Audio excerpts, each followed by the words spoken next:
तहफ़्फ़ुज़ात हैं वो दूर नहीं हो सके। पीपल्स पार्टी के तहफ़्फ़ुज़ात अगर दूर नहीं होते तो क्या पीपल्स पार्टी हुकूमत के साथ इत्तेहाद में रहेगी, नहीं रहेगी, आगे स्ट्रेटजी क्या होगी? इन तमाम इशूज़ पर हम गुफ्तगू करेंगे। गवर्नर पंजाब सरदार सलीम हैदर खान साहब हमारे साथ मौजूद हैं। बहुत शुक्रिया गवर्नर साहब। सबसे पहले तो जैसे हमने जिक्र किया कि मुल्क में सियासी इस्तेहकाम की जो है वो बात हो रही है, पीटीआई के साथ मुज़ाकरात हुए, नतीजा जो है वो आपके सामने है। सियासी इस्तेहकाम के लिए आपकी नज़र में क्या ज़रूरी है, क्या होना चाहिए? बिस्मिल्लाहिर्रहमानिर्रहीम। एक तो आपका बहुत शुक्रिया, आपने मौका दिया। देखिए, सियासी इस्तेहकाम के लिए प्रॉपर लीडरशिप की ज़रूरत है और गवर्नमेंट में कोई ऐसी क़यादत की ज़रूरत है जो सबसे बातचीत कर सके और जिसकी बातचीत का असर हो, जिसकी बात को सुनने के लिए तैयार भी हो और उन्हें यह एहसास भी हो कि ये जो बात हमारे से कर रहा है इस पे कल स्टैंड भी लेगा, कि सिर्फ ये नहीं कि बातचीत हो रही है और फिर उस पर अमल जो है ज़ीरो और फिर कहें जी मैं क्या कर सकता हूँ, फलाना नहीं मानता। तो इस लेवल की लीडरशिप मौजूदा जो सूरत हाल है उसमें मौजूद नहीं है।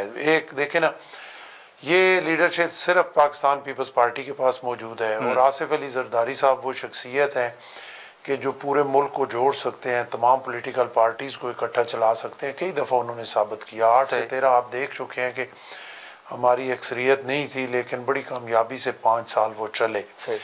तो हुकूमती सतह पे जो डायलॉग है इस मामले में जो है वो कमज़ोरी है। एक तो बातचीत की तरफ तवज्जो कम है हुकूमत की, स्टेक होल्डर्स को इत्माद में नहीं लिया जाता। जब चीज़ें हो जाती हैं उसके बाद ख्याल आता है कि ये हमने जो है इस पर जो है सलाह मशवरा करना सा, सबकी राय लेनी थी। तो इन चीज़ों को बेहतर करने की तो ये आप समझते हैं कि जो मुज़ाकराती कमेटी तश्कील दी गई, हुकूमती मुज़ाकराती कमेटी, उनके पास वो इख्तियार नहीं है जो होना चाहिए? देखिए, उसमें स्पीकर साहब ने बड़ा ज़बरदस्त रोल अदा किया। स्पीकर साहब, फिर दूसरे अगर कोई बंदे आप देख सकते हैं नून में अगर तो स्पीकर साहब ठीक बंदे हैं, वो बातचीत करना जानते हैं, एक सीजनल सियासतदान है, बहुत एक प्रोसेस से गुजर के आए हैं और चीज़ों को बेहतर तरीके से हैंडल कर सकते हैं। उन्होंने बड़ी अच्छी कोशिश की और फिर पीटीआई की तरफ से भी जल्दी की गई। उन्हें भी ये पीटीआई में भी रवाज नहीं है बातचीत का, वहाँ भी बस शूटे हैं, शूटे मारनी है इधर वो उधर, उस पर उनका काम चलता रहा। लेकिन अब वो इस स्टेज पे है कि उन्हें बातचीत की तरफ आना पड़ेगा। नहीं, लेकिन सर वो तो और बड़ा देखिए ये हौसले की बात होती है। ये कई दफ़ा जब टेबल पे बैठा जाता है ना तो वो हौसला चेक किया जाता है कि गुरमानी साहब कितनी देर बर्दाश्त कर सकते हैं और गवर्नर साहब कितनी देर बर्दाश्त कर सकते हैं और वो फिर उस बर्दाश्त के बाद नतीजा निकलता है। ये हो कि आप भी जल्दी में हो, मैं भी जल्दी में हो, तो फिर तो बैठने का फायदा ही कोई नहीं है ना। नहीं, लेकिन सर वो तो कह रहे हैं कि जो कमेटी ने कमिटमेंट की हमारे साथ कि आपकी खान साहब से मुलाकात करवाई जाएगी, अब अगर कमेटी मुलाकात तक नहीं करवा पा रही तो फिर आगे मसाइल कैसे हल होंगे? देखिए, पहले 1-2 दफ़ा मुलाकातें उनकी हुई और इसमें कमेटी की तो इतनी ज़रूरत ही कोई नहीं थी। मुलाकातें तो उनकी तवातर से हो रही हैं और मुझे तो ये समझ नहीं आती कि कमेटी क्यों मुलाकात कराएगी। उनके एक प्रोसेस के तहत अभी 2 दिन पहले भी बहुत सारे लोगों की मुलाकातें हुई खान साहब के साथ। तो मुझे ये नहीं समझ आती कि उस कमेटी में इस चीज़ को क्यों रखा गया। एक दिन बाद हो जाती मुलाकात, उसमें कोई इशू। और अगर कमेटी करा देती तो कमेटी के पास भी इतना मैंडेट तो ज़रूर होना चाहिए कि कम से कम वो खान साहब से मुलाकातें तो करा सके ना।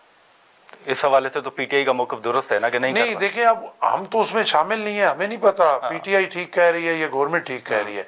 उनकी तरफ से ये है, अब जो मैंने वो इरफान सदीकी साहब का, सेनेटर साहब का पढ़ा कि वो कह रहे थे कि 1.5 महीने के बाद के पता नहीं तब तक तो इन्होंने अपने मुतालबात ही हमें नहीं दिए। अगर उनकी सुने तो वो कुछ और कहते हैं, पीटीआई की सुने ये कुछ और कहते हैं। सलीम साहब, दो जो मुताबिक, लेकिन ना इनको दोनों के लिए हल जो है वो डायलॉग ही है और इस पे हौसले के साथ, विजन के साथ बैठ के जो है वो लंबी बैठक इनको करनी पड़ेगी, मामलात हल होंगे। ये जो 2 मुतालबात हैं, आप समझते हैं कि जुडिशल कमीशन की तश्कील हो सकती है और कैदियों की रिहाई हो सकती है? देखिए, दोनों मुतालबात में मेरी राय इससे मुख्तलिफ है। अच्छा, जुडिशल कमीशन की तश्कील क्यों हो सकती है? ठीक है। एक वो 9 मई के हवाले से कहते हैं, 26 के हवाले से जी। 9 मई में भी सारे पाकिस्तान ने देखा कि हमला हुआ, इदारों पे हमला हुआ, स्टैचूज गिराए गए, सरों पे उठा के फेंके गए, GHQ पे हमला हुआ, कोर कमांडर के घर पे हमला हुआ और आप ऑन करें या ना करें, ऑन तो वो करते हैं, सारे पीटीआई के लोग थे ना, इसमें तो कोई दूसरी राय नहीं है ना। बात जो वो कहते हैं जो सच्ची और हकीकी है वो तो करनी चाहिए। अब सारा कुछ वो करके उस पर क्या जुडिशल कमीशन बनेगा? वो हमला नहीं हुआ, जीएचक्यू के सामने लोग नहीं गए।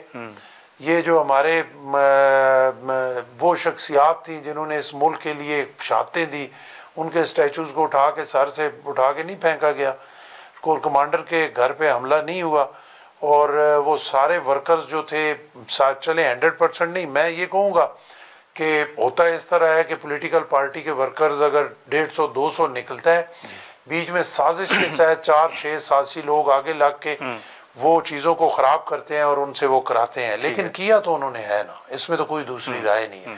और 26 को भी केपी के गवर्नमेंट के तमाम वसाइल इस्तेमाल करके वो इस्लामाबाद पे चढ़ाई उन्होंने नहीं की, उसमें उन्होंने चढ़ाई की, और जब वो डी चौक में आ गए, अगर रात को उनको जो है वो डिस्पर्स न किया जाता तो कौन गारंटी दे सकता है कि वो पीटीवी पे चढ़ाई ना करते, वो पार्लियामेंट पे चढ़ाई ना करते, वो प्राइम मिनिस्टर हाउस पे चढ़ाई ना करते, और उस चढ़ाई को फिर यही रंग दिया जाता कि ये वो जो है ये हमारे बंदे। लेकिन वो तो कह रहे हैं फायरिंग भी हुई है।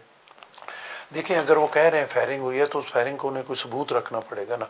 वो कहते हैं हमारी इतनी शहादतें हुई हैं, उन शहादतों को सामने लाना पड़ेगा। लेकिन गवर्नर साहब, लोगों को इस तरह तो नहीं होता ना कि अपना आप कहीं भी और उसके लिए सबूत कोई ना दे। लेकिन सलीम साहब, जो पाकिस्तान पीपल्स पार्टी का हमेशा मौक़िफ़ रहा है कि आपकी 2008 और 13 के दरमियान जो हुकूमत रही, जिसका आपने भी जिक्र किया, आपका बड़ा वाज़ेह मौक़िफ़ रहा है कि आप किसी से इंतकाम नहीं लेते। पीपल्स पार्टी का मौक़िफ़ रहा है कि आपकी हुकूमत में सियासी कैदी नहीं होते। लेकिन इस वक्त जो इत्तेहादी हुकूमत है उसमें आप नहीं समझते कि खान साहब जेल में हैं, कुरैशी साहब जेल में हैं, दीगर सियासी रहनुमा जेलों में हैं, इनको आप सियासी कैदी नहीं समझते? देखिए, बात यह है ना, वो सिर्फ पीपल्स पार्टी है, बाकी दूसरी कोई पार्टी नहीं है। जो मर्जी बातें करते रहे, पीपल्स पार्टी को अल्लाह ने इतना हौसला दिया है, शहीद जुल्फ़िकार अली भुट्टो से लेके और आज आसिफ अली जरदारी साहब और बिलावल भुट्टो साहब तक, कि वो बर्दाश्त करते हैं। हमारे साथ जो 8 से 13 मीडिया ने किया, पाकिस्तान की तारीख में कभी ऐसे हुआ?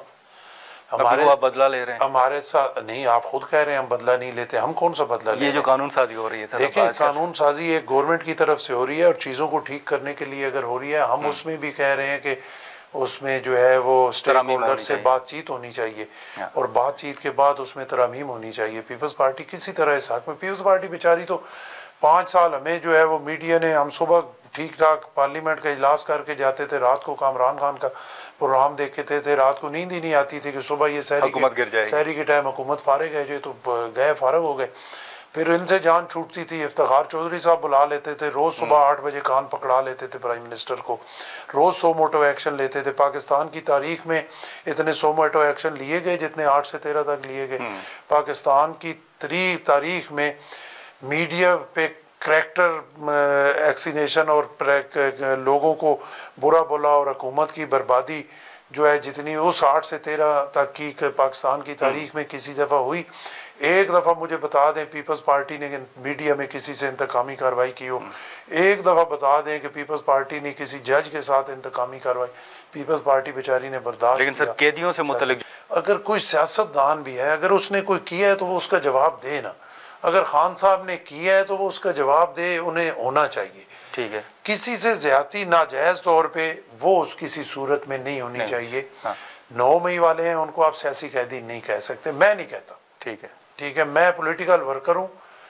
पीटीआई के साथ भी जो ज्यादती वाली बात होती है तो आप खुद गवाह हैं, सारे मीडिया वाले गवाह हैं, मैं हर चीज़ से हट के बिल्कुल खड़ा होकर उस पर बात करता हूँ। इसमें कोई 9 महीनों में कोई दूसरी राय नहीं। ठीक है, लेकिन एक हकीकत है, 9 मई वालों को मैं सियासी कैदी नहीं समझता। ठीक है, 26 वालों को मैं सियासी कैदी नहीं समझता। ये हमारा अपना मुल्क है, इसके लिए कोई एहतजाज का तरीका होना चाहिए, उसके अंदर रहना चाहिए और हदूद के अंदर रह के एहतजाज जमहूरी हक है, वो पीटीआई का भी हक है, वो करे। गवर्नर साहब, खान साहब का सियासी मुस्तकबिल क्या देख रहे हैं आप? देखिए, खान साहब जिस तरीके से चल रहे हैं, जैसे मैंने कहा कि पीटीआई में भी डायलॉग की तरफ तवज्जो देने का फुकदान है। ठीक है, वो उधर मुतवज्जो नहीं होते। कोई सियासतदान कामयाब हो ही नहीं सकता जब तक वो बातचीत न करे, अपने दुश्मन से भी बातचीत न करे तो वो कामयाब नहीं हो सकता। दुनिया की तारीख में बड़े बड़े सियासी लोग गुजरे जिन्होंने बहुत लंबी लंबी जदोजहद की, सालों की जेलें काटी, मुश्किलात बर्दाश्त की। आप देख लें उनकी कामयाबी आखिर पे जो है वो डायलॉग के जरिए हुई, तशद्दुद के जरिए नहीं हुई। खान साहब माइनस हो सकते हैं। नेल्सन मंडेला देख लें, कैद आज़म मोहम्मद अली जिन्ना देख लें, और ढेर सारे लोग हैं कि तशद्दुद से किसी जगह जो है वो कामयाबी नहीं हो सकी बातचीत से। खान साहब माइनस हो सकते हैं। देखें, खान साहब माइनस मेरे ख्याल के मुताबिक खान साहब ही पीटीआई है, ये एक हकीकत है। खान साहब माइनस होंगे, पीटीआई कोई नहीं है, क्योंकि ये जितने लोग उनके MNAs MPAs और सारे खड़े हुए हैं, इनको वोट्स खान साहब के ही मिलते हैं। ठीक, चाहे जो कुछ भी है, हमारी राय उससे मुख्तलिफ है,